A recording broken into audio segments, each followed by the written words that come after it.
This week, a suspected Russian rocket hit an apartment building in western Ukraine, reportedly killing 4 and injuring 34 others. A local official calling it one of the biggest attacks on the city's civilian infrastructure. But what's the real reason Russia initially invaded Ukraine? That's customer support this week. Gene Shepard, need an address, Gene, asks a timely question. Could the Russian war on Ukraine be all about warm water ports? The old warm water port theory of Russian history is a real thing. Even though it's the largest country in the world, Russia is virtually landlocked. First, a definition. A warm water port is one that is unfrozen year-round. Peter the Great built St. Petersburg partly for this reason, and in his time it wasn't even close. Both the Baltic and the Neva River froze annually much of the time. But plus, the Baltic Sea isn't exactly an open run of the ocean. Russia's hopes for maritime access have routinely caused geopolitical tension and conflict over the Crimea. While they do have shoreline farther east on the Black Sea, there are no great natural harbors like Sevastopol or Odessa.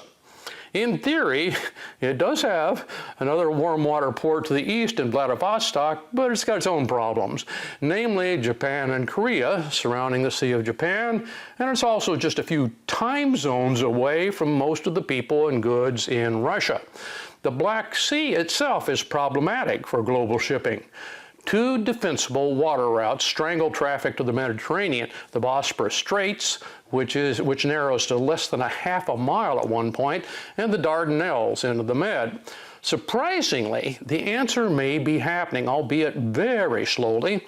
Still bitter cold most of the year, the Russian Arctic is slowly increasing traffic with more open summer waters, turning some of those blue ports, if not red, lighter blue.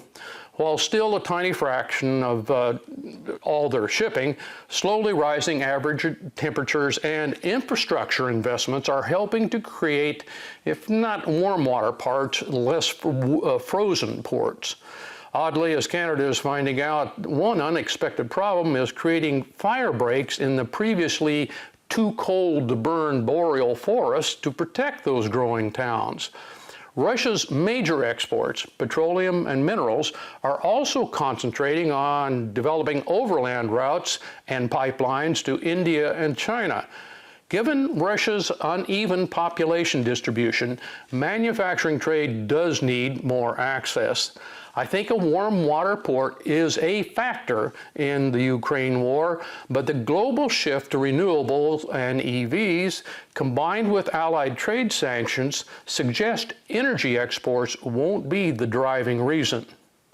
Well, even if you don't care for Taylor Swift's music, you can't help but appreciate how precision technology can turn a wheat field into a work of art. So we don't want any bad blood for this next segment. We'll show you this huge mural welcoming Taylor Swift to town next.